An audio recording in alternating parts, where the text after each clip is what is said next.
Hello guys, welcome back to the channel and welcome back to elite wrestling. तो guys आज इस video में मेरे पास आपके लिए AEW से लेकर बहुत ही बढ़िया और बहुत ही इंटरेस्टिंग अपडेट्स है। और गाइज आज इस वीडियो में हम बहुत सारे टॉपिक्स पर बात करने वाले हैं, जहां आज इस वीडियो में हम बात करने वाले हैं कि क्या हमें आगे द रिवाइवल और EC3 एक साथ देखने को मिलने वाले हैं या नहीं। जानेंगे लास्ट AEW डायनामाइट पर हुए सेगमेंट के बाद ब्रैंडी रोड्स का रिएक्शन। और गाइज आज इस वीडियो में हम बात करने वाले हैं मैट हार्डी के बारे में, और इसी के साथ हम बात करने वाले हैं कि क्यों द रॉक ने किया AEW के स्टार को प्रेज। तो गाइज ज्यादा देर ना लगाते हुए चलिए ये वीडियो शुरू करते हैं। और गाइज सबसे पहले बात करते हैं मैट हार्डी के बारे में। तो गाइज अगर आपने लास्ट वीक वाला AEW डायनामाइट शो देखा होगा तो गाइज आपने लास्ट वीक वाले AEW डायनामाइट शो पर मैट हार्डी का AEW में जबरदस्त डेब्यू देखा होगा, जहां पर उन्होंने केनी ओमेगा के साथ मिलकर क्रिस जेरिको और सैमी गुएरा के खिलाफ एक बहुत ही बढ़िया स्ट्रीट फाइट मैच दिया था। लेकिन गाइज यहाँ इस मैच के बाद डेव मेल्ट्जर ने अपने पॉडकास्ट पर बातें करते हुए इस मैच के बारे में कई सारी चीजें रिवील की है। और गाइज यहाँ पर अपने पॉडकास्ट पर बातें करते हुए डेव मेल्ट्जर ने रिवील किया कि इस मैच के पीछे का 70% क्रिएटिव इनपुट मैट हार्डी का था।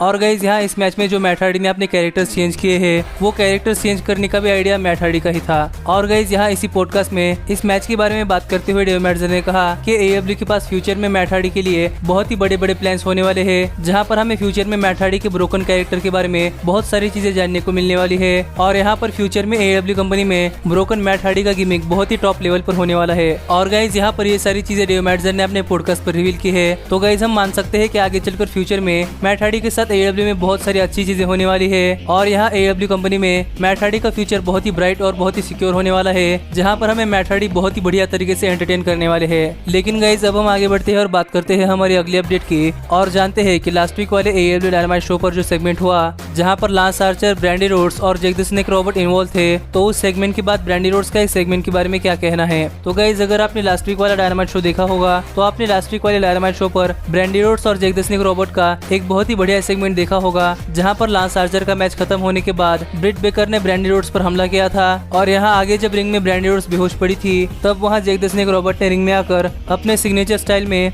ब्रैंडी रोड्स पर अपना स्नेक रखा था। और यहाँ पर ये सेगमेंट दिखने में बहुत ही ज्यादा डेंजरस और बहुत ही ज्यादा क्लासिक दिख रहा था, जहाँ पर हमें original Jake the Snake Robert दिखाई दिए। लेकिन गाइज यहाँ पर ये सेगमेंट खत्म होने के बाद ब्रैंडी रोड्स ने ट्विटर पर इस सेगमेंट के बारे में अपने थॉट्स बताए हैं। और गाइज यहाँ पर इस सेगमेंट के बारे में बात करते हुए ब्रैंडी रोड्स ने ट्विटर पर एक ट्वीट किया। और गाइज यहाँ पर इस ट्वीट में ब्रैंडी रोड्स ने लिखा कि ब्रैंडी रोड्स ठीक है, और लास्ट वीक वाले डायनामाइट शो पर ब्रैंडी रोड्स ने जैक द स्नेक रॉबर्ट के बारे में जितनी भी बातें कही थी वो सभी बातें सच है। और यहाँ पर लास्ट वीक वाले डायनामाइट शो पर जैक द स्नेक रॉबर्ट ने ब्रैंडी रोड्स के साथ जो एक्शन किए हैं, उन एक्शन का जवाब ब्रैंडी रोड्स जल्द ही नेक्स्ट वीक वाले डायनामाइट शो पर देने वाली है। और यहाँ ब्रैंडी रोड्स ने बताया कि उन्हें सांपों से बिल्कुल डर नहीं लगता। और गाइज यहाँ ये ट्वीट कर ब्रैंडी रोड्स ने लास्ट वीक डायनामाइट शो पर उनके साथ हुए सेगमेंट के बारे में बातें की है। और यहाँ पर ब्रैंडी रोड्स का ये ट्वीट देखकर हम जान ही सकते हैं कि लास्ट वीक डायनामाइट शो पर जो ब्रैंडी रोड्स के साथ चीजें हुई है, उन चीजों को लेकर ब्रैंडी रोड्स बहुत ज्यादा नाराज है। और यहाँ पर Brandi Rhodes Jake the Snake Robert को बिल्कुल भी माफ नहीं करने वाली। और यहाँ पर देखना पड़ेगा कि आने वाली डायनामाइट शो पर ब्रैंडी रोड्स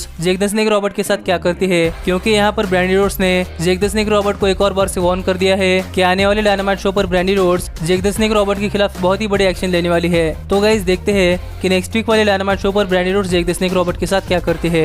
लेकिन गाइज इसी के साथ अब हम आगे बढ़ते हैं और बात करते हैं हमारी अगली अपडेट की। और गाइज जानते हैं कि क्या द रिवॉल्ट और EC3 एक साथ आने वाले हैं या नहीं। तो गाइज आपको तो पता ही होगा कि WWE ने रिवाइवल और EC3 इन दोनों को ही अपनी कंपनी से निकाल दिया है। और यहाँ पर WWE कंपनी छोड़ने के बाद से रिवाइवल और EC3 ने अपनी तरफ से बहुत सारे क्रिप्टिक मैसेजेस और बहुत सारे क्रिप्टिक वीडियोस पोस्ट किए हैं, जहां पर वो अपनी अगली मूव टीज करते हैं या फिर WWE को वार्न करते हैं। और गाइस यही रिवॉल्ट ने एक और ट्वीट किया है, जिस ट्वीट में रिवॉल्ट ने एक क्रिप्टिक वीडियो पोस्ट किया है। और यहाँ पर ये वीडियो देखकर तो ऐसा लगता है कि ये वीडियो द रिवाइवल का अगला थीम टाइट्रॉन वीडियो हो सकता है। और यहाँ पर इस वीडियो के कैप्शन में रिवॉल्ट के वन हाफ डेक्स हार्वुड ने लिखा है resist revive revolt coming soon. लेकिन गाइस रिवाइवल की तरफ से ये तो एक नॉर्मल वीडियो हो गया, लेकिन हमें EC3 की तरफ से एक बहुत ही बड़ी पोस्ट देखने को मिली है, जहाँ पर EC3 ने ट्विटर पर एक ट्वीट किया है। और उस ट्वीट में EC3 ने बहुत सारी बातें लिखी है, जो कि आप इस ट्वीट में पढ़ सकते हैं। लेकिन गाइस यहाँ पर इस ट्वीट में मेन सेगमेंट था इस ट्वीट का वीडियो। और यहाँ इस वीडियो में EC3 ने बातें की है। और यहाँ पर इस वीडियो में बातें करते हुए EC3 ने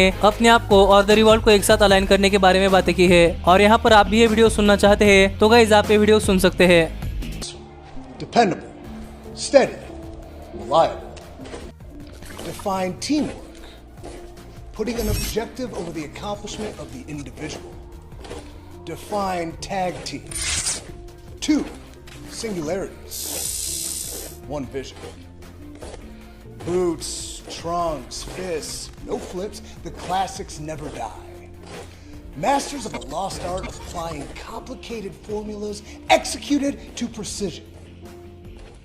In an industry where respect of your peers, studying your craft, painting in-ring masterpiece brings you nothing but ire and resentment, you rise above.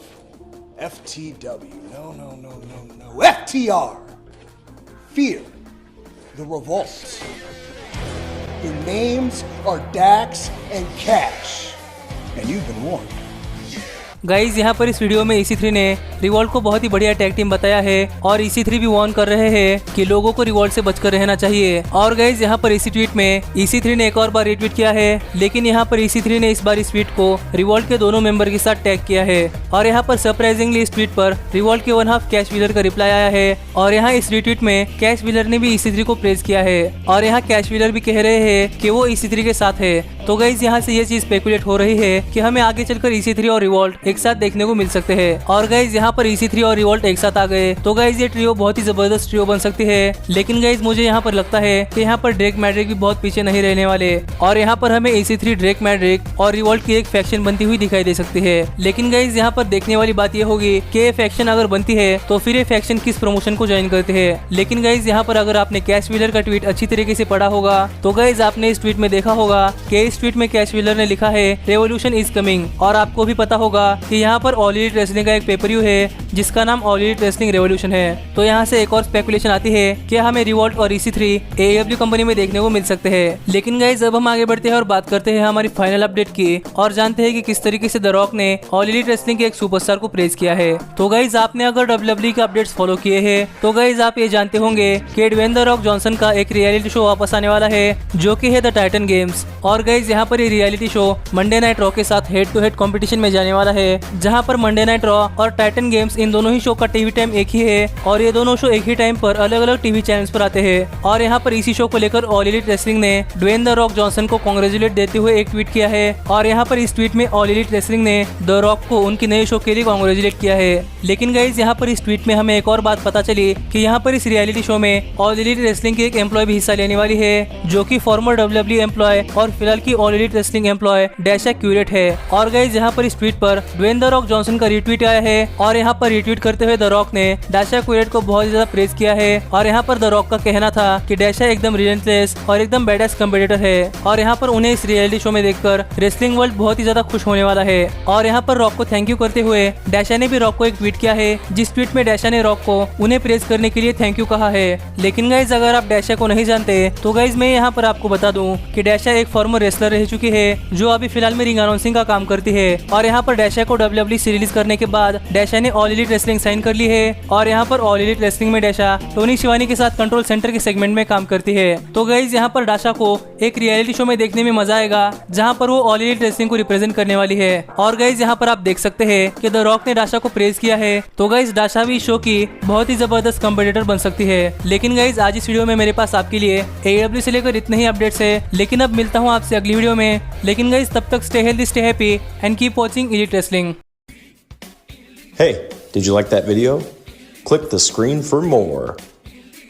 And where do you think you're going? And thanks so much for being the elite. The elite, the elite. What, Nick, you're not going to sing it all with me this time?